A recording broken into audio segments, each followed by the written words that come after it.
پاکستان ایک اسلامی جمہوریہ ہے اور قرآن پہ مبنی اس کا آئین ہے، اور سب سے امپورٹنٹ چیز کیا ہے وہ یہ ہے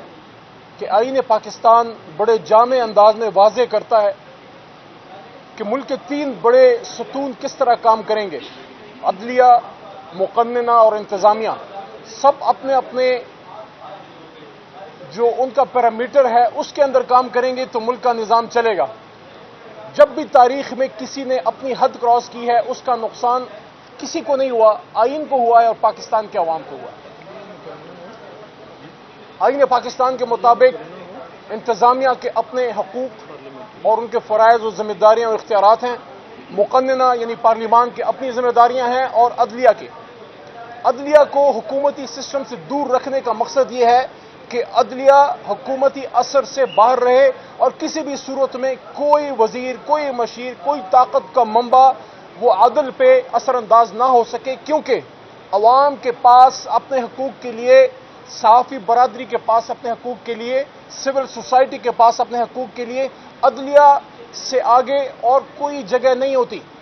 اسی لیے عدلیہ کو قرآن اور دین میں بھی ہے کہ قاضی علی السلطان کا کانسیپٹ ہے کہ جب حضرت عمر فاروق رضی اللہ عنہ جیسے خلیفہ راشد وہ بھی جب ایک عدالت میں گئے تو وہ عدالت کے جب قاضی آئے تو ان کو کھڑے ہو کے استقبال کرنا پڑا۔ اس کا مقصد یہ تھا کہ یہ ثابت کیا جائے کہ عدلیہ کا اور قاضی کا کتنا اس کا رول ہے اور کتنا احترام ہے۔ ماضی میں ہماری عدلیہ سے بھی غلط فیصلے ہوئے ہیں اور ملک کی اور مقتدر لوگوں سے، اداروں سے، حکومتی، سیاسی، صحافتی لوگوں سے سب سے غلطیاں ہوئی ہیں، لیکن اللہ تعالیٰ کے کرم سے جب آخری بار ڈکٹیٹرشپ ختم ہوئی ہے تو وکلاء تحریک کے بعد جو انڈیپینڈنس آف جوڈیشری آئین میں تھی وہ جو مستحکم ہوئی ہے، اس کے بعد عوام کو ایک اعتماد ہو چلا اور ابھی بھی ہے کہ انشاءاللہ پاکستان کی عدلیہ آزاد ہے اور رہے گی، اور کسی بھی طرح سے کسی بھی صورت میں اس کو اثر انداز اس پہ نہیں کیا جا سکے گا۔ لیکن بڑا افسوس سے میں یہ کہنا چاہتا ہوں کہ وہ لوگ جو سپریم کورٹ اور عدلیہ پہ حملوں کے عادی ہیں، جنہوں نے سن 97 میں بھی یہ کام کیا تھا، انہوں نے پرسوں رات کے اندھیرے میں جب پوری قوم نماز پڑھ رہی تھی، تراویح پڑھ رہی تھی، اور ہماری علماء جس طرح ہمیں بتاتے ہیں کہ رمضان میں شیطانوں کو باندھ دیا جاتا ہے، پتہ نہیں یہ کس طرح کے لوگ ہیں جو اپنے ذاتی سیاسی مقاصد کے لیے پچھلے 30-35 سالوں میں پاکستان کے تمام اداروں کی تباہی تو کر چکے ہیں۔ 1-2 ادارے اب رہ گئے ہیں، یا عدلیہ ہے یا ہماری پاک افواج ہیں، ان کے بھی یہ لوگ پیچھے پڑے ہوئے ہیں۔ تو پارلیمان کے اس حق سے کوئی انکار نہیں کہ قانون سازی کر سکتے ہیں، میں خود اس پارلیمان کا حصہ رہا ہوں، 2 بار رہا ہوں، اللہ نے عزت دی، لیکن ٹائمنگ بڑی اہم ہے۔ اس وقت جب ایک انتہائی اہم کیس سنا جا رہا ہے، اس دوران سپریم کورٹ کے چیف جسٹس صاحب کے اختیارات کو کم کرنا، سو موٹو پہ قانون سازی کرنا، آئین سے بالا ہی بالا جا کے اپنے سیاسی مقاصد کے لیے بدنیتی پہ مبنی لیجسلیشن، اور جو قرارداد پاس کی گئی ہے پرسوں، جو قرارداد کل پاس کی گئی ہے پارلیمنٹ میں عدلیہ کے خلاف، میں اس کی پرزور مذمت کرتا ہوں۔ یہ کوئی کام نہیں ہے پارلیمنٹ کا کہ وہ اپنی ذاتی مقاصد کے لیے سیاستدان مل کے عدلیہ پہ اٹیک کریں، ان کو تو عدلیہ کو مضبوط کرنا چاہیے۔ دوسری بات، وزیر اعظم پاکستان اور اس کے ساتھ ساتھ وزیر خارجہ اور جو ان کو اور ذمہ دار لوگ ہیں، ان سے میرا سوال یہ ہے، کیا آئین پاکستان آپ کو پابند نہیں کرتا کہ پارلیمنٹ کے اندر آپ وہاں عدلیہ اور جج صاحبان کے کردار کو، جس طرح سے آپ نے کردار کشی کی ہے اور جس طرح سے آپ نے تنقید کی ہے، آپ کو آئین اس سے پابند کرتا ہے کہ آپ نے یہ کام نہیں کرنا؟ اور شہباز شریف صاحب آپ، بلاول صاحب آپ، اور اس کے ساتھ ساتھ مولانا صاحب آپ، اور جتنے پی ڈی ایم کے زعماء ہیں، سوال یہ ہے، چند مہینے پہلے ایک سو موٹو لیا گیا اور اس سو موٹو کی بنیاد پہ ہماری حکومت ایک طرح سے اگر بچنے کا احتمال تھا وہ نہ ہو سکی، وہ فیصلہ ہمارے خلاف گیا۔ ہم نے تو کوئی چیخ و پکار نہیں کی، ہم نے تو کسی عدلیہ کے محترم جج کا نام جلسے میں نہیں لیا، ہم نے تو کسی کے خلاف ہرزہ سرائی نہیں کی، ہم نے تو کوئی شب خون مارنے کی کوشش نہیں کی، نام کر سکتے ہیں، نہ ہماری یہ تربیت ہے، کیونکہ عمران خان صاحب 25-26 سال سے ان کی جدوجہدی آئین و پاکستان کی سربلندی کے لیے اور عدلیہ کی آزادی کے لیے ہے۔ آپ سے سوال یہ ہے کہ کیا ہو گیا؟ وہی جج صاحبان، وہی چیف جسٹس، وہی سپریم کورٹ، ایک سو موٹو جو ہے وہ گڈ سو موٹو ہے، دوسرا بیڈ سو موٹو ہے؟ کہ ایک سو موٹو جب آپ کے حق میں فیصلہ آیا تو آپ بڑے خوش تھے، آپ بڑے مسکرا رہے تھے، انہی جج صاحبان کو خراج تحسین پیش کر رہے تھے، اور ایک سو موٹو جس کا بھی فیصلہ بھی آپ فائنل نہیں آیا۔ اور مجھے آپ یہ بتائیں، اگر عدلیہ کہتی ہے کہ آپ آئین کے مطابق الیکشن کریں تو عوام کے پاس جانا آپ کے خلاف کیسے ہو گیا؟ آپ تو عوام میں سے ہیں، آپ تو ووٹ کو عزت دو کی پالیسی پہ کار فرمان نہیں تھے، کیا آپ عوام سے ووٹ لے کے نہیں آتے؟ تو میں مریم بی بی سے بھی پوچھنا چاہتا ہوں، بصد احترام بڑی بہن ہے ہماری، آپ نے جو کل جلسے میں جس طریقے سے جج صاحبان، چیف جسٹس صاحب اور ان سب کے نام لیے ہیں، آپ سے سوال یہ ہے، بالکل آپ سوال کریں، عدلیہ پہ بھی سوال اٹھائیں، تھوڑا سا ابو حضور پہ بھی سوال کریں کہ ابو جی سن 97 میں جو سپریم کورٹ پہ آپ لوگوں نے حملے کیے تھے، کبھی اس پہ معافی مانگی؟ کبھی اس پہ آپ کو جو ہے شرمندگی کا احساس ہوا؟ یہ آپ لوگوں کا کام صرف یہ ہے کہ پارلیمان میں کھڑے ہو کے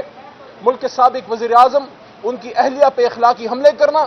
اور جلسوں میں کھڑے ہو کے پاکستان کے اعلیٰ جوڈیشری پہ حملے کرنا، اور ہمیں کوئی یہ سبق نہ سکھائے۔ ہمیں پتہ ہے عدلیہ کا احترام کیسے کیا جاتا ہے، اور ہمارے ذمہ دار دفاع کے اداروں کا احترام کیسے کیا جاتا ہے۔ عمران خان صاحب نے ایک بات کی تھی کہ ملک بھی میرا ہے، فوج بھی میری ہے، اور یہ بھی انہوں نے ایز اے وزیر اعظم جب آخری سپیچ کر رہے تھے یہ کہا تھا کہ عمران خان سے زیادہ اس ملک کو پاک فوج کی ضرورت ہے۔ تو پاکستان تحریک انصاف کو پتہ ہے کہ ملک میں پاک فوج کی، ہمارے اداروں کی اہمیت کتنی ہے، لیکن یہ سوال ایک اور مریم بی بی اور شہباز شریف صاحب، کبھی آپ نے اپنے گریبان میں جھانکا ہے کہ سابق وزیر اعظم جناب میاں محمد نواز شریف صاحب نے، میرے خیال میں گجرانوالہ کا جلسہ تھا، جب اس میں سابق چیف آف آرمی سٹاف اور ذمہ دار لوگوں کے خلاف جو انہوں نے گفتگو کی تھی، کیا وہ ایک سابق وزیر اعظم کے شایع نشان تھی؟ ایسی تو کبھی کوئی بات عمران خان صاحب نے کی ہی نہیں، پھر بھی ان پہ روز پرچے، 100 سے زیادہ پرچے کر چکے ہیں۔ میں کہتا ہوں ایک پرچہ اور کر دیں، ذل شاہ کی شہادت کا پرچہ تو آپ نے عمران خان صاحب پہ کاٹا ہی تھا نا، آئی جی پنجاب صاحب، ایک پرچہ اور کاٹیں کہ عمران خان صاحب پہ جو وزیرآباد میں حملہ ہوا اس کا پرچہ بھی عمران خان پہ کاٹیں کہ آپ نے اپنے آپ پہ حملہ کیا ہے، کیونکہ آپ کو اس ملک میں اس وقت دہشت گرد، غدار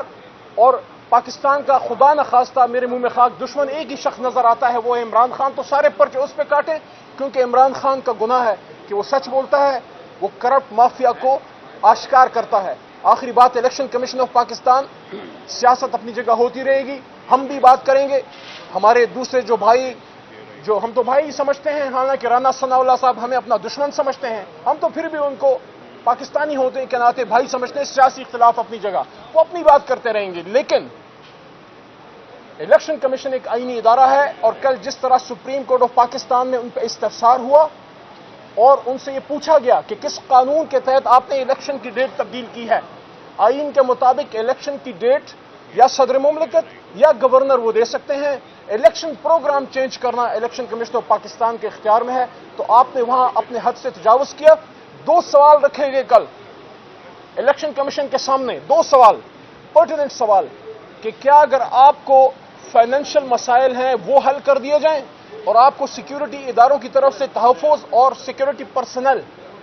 وہ اگر مہیا کر دیے جائیں، پولیس رینجر وغیرہ، تو کیا آپ کر سکتے ہیں الیکشن؟ الیکشن کمیشن کا جواب تھا ہاں۔ اب سوچنا یہ ہے کہ اس رات کہیں ان کا ارادہ بدل تو نہیں گیا۔ میں سمجھتا ہوں الیکشن کمیشن ایک آئینی ادارہ ہے، وہ انشاءاللہ آئین کے مطابق جائے گا، ہم تو ایک نیک شگون پہ ہی یقین رکھیں گے، اور جو سپریم کورٹ ان کو ڈائریکشن دے گی اس کے مطابق جو ہے وہ الیکشن کریں گے۔ آخری بات،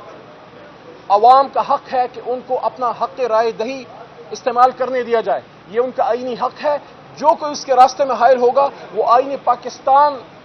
سے ایک طرح سے باہر جانے کی کوشش کرے گا، عوام کو ان کا حق دیا جائے، عدلیہ پہ حملے بند کیے جائیں، ماضی کی تاریخ نہ دہرائی جائے، سپریم کورٹ ہم سب کا ہے، نہ یہ حکومت کا ہے، نہ اپوزیشن کا ہے، یہ عوام کا ہے، اور جو بینچز کے اندر معاملات ہیں اس پہ گفتگو ہی نہیں کی جانی چاہیے، وہ چیف جسٹس صاحب کا اور ان کی جو محترم عدلیہ ہے ان کا اندر کا ایک معاملہ ہے، اس کو اس طرح سے موضوع بحث لانا اور اس پہ اس طرح سے ہرزہ سرائی کرنا، میرے خیال میں آج اگر اپنے سیاسی مقاصد کے لیے ہم نے ہر جگہ تو تفریق کر دی، اگر ہم سپریم کورٹ پہ بھی حکومت اس طرح حملہ آور ہوگی، آپ مجھے بتائیں آپ ان 22 کروڑ عوام کو کس کے سہارے پر چھوڑ کے جا رہے ہیں؟ بہت شکریہ۔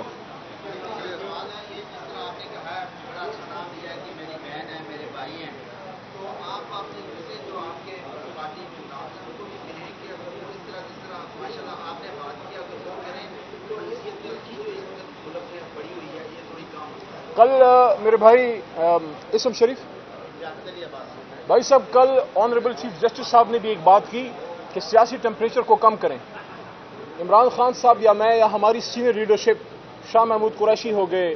اسد عمر صاحب ہو گئے, پرویز خان خٹک صاحب ہو گئے, اور سینئر لیڈرشپ کبھی کسی نے گالی نہیں دی, اور سخت باتیں ہوئی ہیں, میں انکار نہیں کرتا. لیکن پرسوں رات جو رانا تنویر صاحب نے بات کی ہے وہ حد کراس کی ہے. میرے خیال میں وہ نہیں ہونا چاہیے, کیونکہ ویسے بھی رمضان کا مہینہ ہے اور اللہ فرماتے ہیں وقول للناس حسنا, اور لوگوں سے اچھی بات کرو, اور ایک انگلی جب آپ ایک کی طرف کرتے ہیں تو 4 انگلیاں آپ کی طرف ہوتی ہیں. ہماری سیاست کا یہ کلچر ہے,